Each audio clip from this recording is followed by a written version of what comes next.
బ్రహ్మముడి బ్రహ్మముడి సీరియల్లో శుక్రవారం నాటి ఎపిసోడ్లో వెంకీ మాటలకు చెప్పిన అబద్ధానికి నందు గుండె ముక్కలవుతుంది. ఇంట్లో చూపించిన అమ్మాయినే పెళ్లి చేసుకుంటా, ఇదే ఆ అమ్మాయి అని ఓ ఫోటో చూపించి నందు మనసును ముక్కలు చేస్తాడు వెంకీ. ఇంకోవైపు ఇందూ రాజు చేసిన ఫస్ట్ డీల్కు వచ్చిన లాభాలను తెచ్చి ఇంట్లో వాళ్ళకు చూపిస్తారు.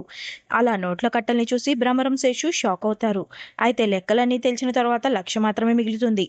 పిన్ని ఇన్ని రోజులు నీ పరువు నీ కుటుంబం గురించి ఆలోచించి లక్కీగాడి విషయాన్ని ఇంట్లో చెప్పలేదు. కానీ ఇక నా వల్ల కాదు. నేను చెప్తే పరిణామాలు తీవ్రంగా ఉంటాయి. బాబాయ్ మదన్ నిన్ను వదిలేసే అవకాశం ఉంది.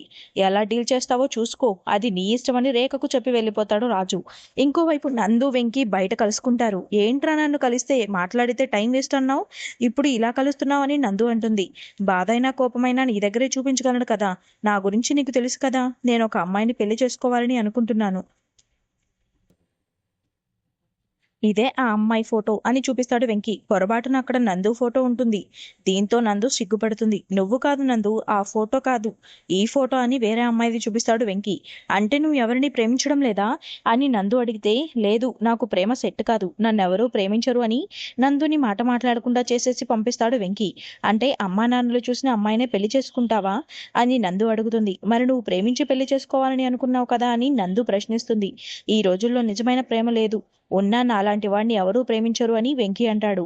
అంటే నువ్వు ఎవరిని ప్రేమించడం లేదా చెప్పురా అని నందు అడుగుతుంది. నా మనసులో ఎవరూ లేరు అని వెంకీ అంటాడు. ఉంటే నీకు చెప్పేదాన్ని కదా, నాకు నువ్వు సపోర్ట్ చేశావు.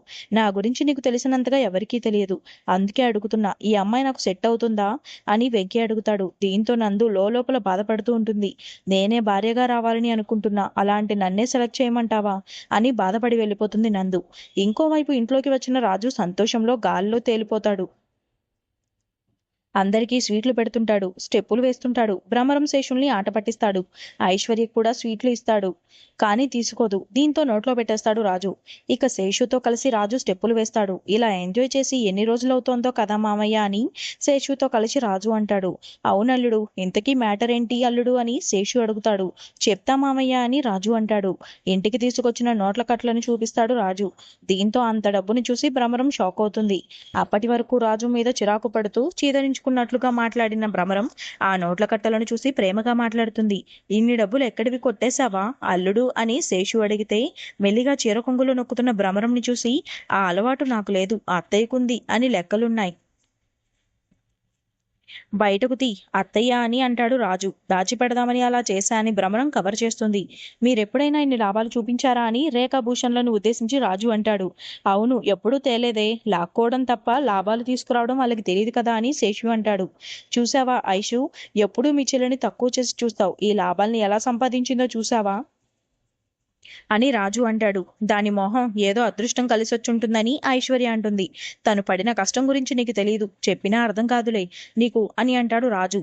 ఇటు రండి రేఖ ఆంటీ, ఇందులో మనం కట్టాల్సిన పెండింగ్ బిల్స్ ఉన్నాయి అని చెబుతుంది ఇందు. సర్లే, ఓ 1,00,000 2 లక్షలు ఉంటాయి, మిగతావన్నీ మనవే కదా అని భ్రమరం అనుకుంటుంది. ఇక పెండింగ్ బిల్స్ లో ప్రాపర్టీ ట్యాక్స్, ఎంప్లాయీస్ జీతాలు, వచ్చే ప్రాజెక్ట్ కి అడ్వాన్స్, ఇలా అన్నీ చెబుతుంది. చివరకు సుభాష్ కి ఆపరేషన్ అని చెప్పడంతో అంతా షాక్ అవుతారు. ఇప్పుడు అది అవసరమా అని భ్రమరం అడ్డుపడుతుంది. ఇందు తన మొదటి శాలరీతో ఈ ఆపరేషన్ చేయించాలని అనుకుందని రాజు అంటాడు.